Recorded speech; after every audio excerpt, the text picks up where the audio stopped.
I never imagined that silence could scream louder than words until the night I realized I was no longer chosen.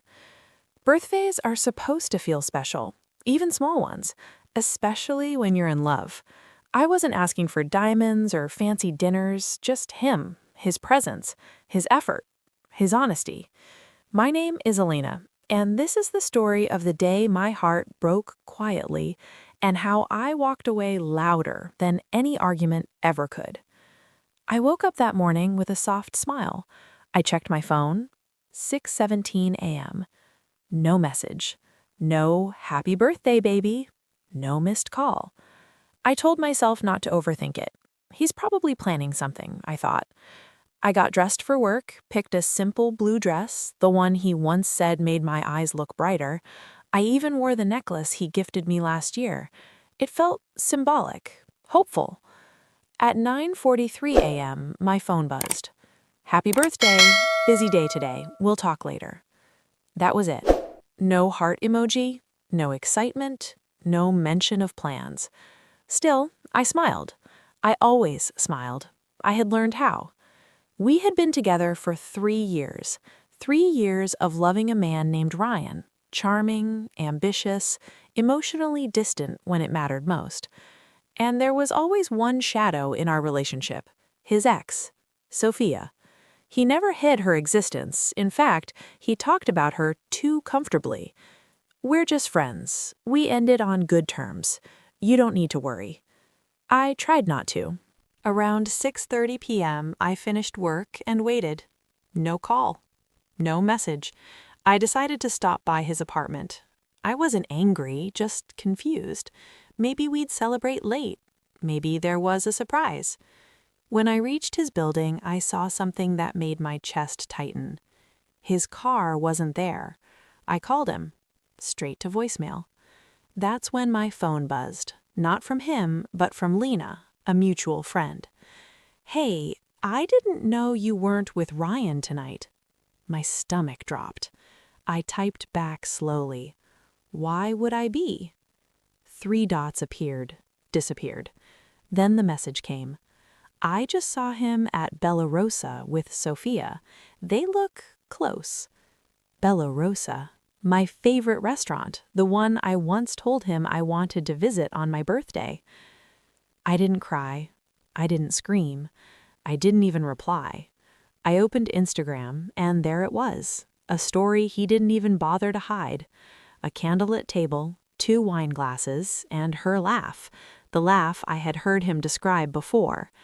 The timestamp said 30 minutes ago. He was celebrating my birthday with her. That was the moment something inside me went quiet. Not numb, not broken. I didn't call him. I didn't text. I didn't confront. Instead, I went home. I took off the blue dress and folded it carefully, like it no longer belonged to me. I washed my makeup off slowly, watching the woman in the mirror transform from hopeful to resolved. At 10:12 p.m., my phone rang. Ryan. I let it ring. Then a text. Hey, sorry I've been busy. Can we talk? I didn't answer. Another message. It's not what you think. I smiled for the first time that day, because it was exactly what I thought. I packed a small bag, not in anger, with intention. I left the necklace on the table. I left a note, short and simple. I saw everything. I won't fight for someone who doesn't choose me. Goodbye. I blocked his number, but I wasn't done yet. The next morning, I did something different. Ryan worked in a co-working space downtown. We used to have lunch together there sometimes. That morning, I dressed beautifully, not to impress him, but to honor myself. I walked into that building calmly, confidently. He saw me immediately. His face went pale. Elena, wait! He stood up, rushing toward me. I didn't stop. I walked past him, slowly, gracefully. People were watching. Please, let me explain, he said, desperation cracking his voice. I turned around. This was the first time I spoke since my birthday. You already did, I said softly. with your choices. I placed the spare key on the desk between us. I hope Sophia was worth it, I added, not bitter, just honest. Then I turned and walked away. No shouting, no tears, no drama. Just footsteps echoing behind me. That silence followed him longer than any argument ever could. He tried everything after that. Emails, friends, even showing up at my door. But I never went back. Weeks turned into months. I traveled. I reconnected with myself. I learned something powerful. Closure doesn't come from answers. It comes from self-respect. One day, I ran into Sophia by chance. She looked uncomfortable.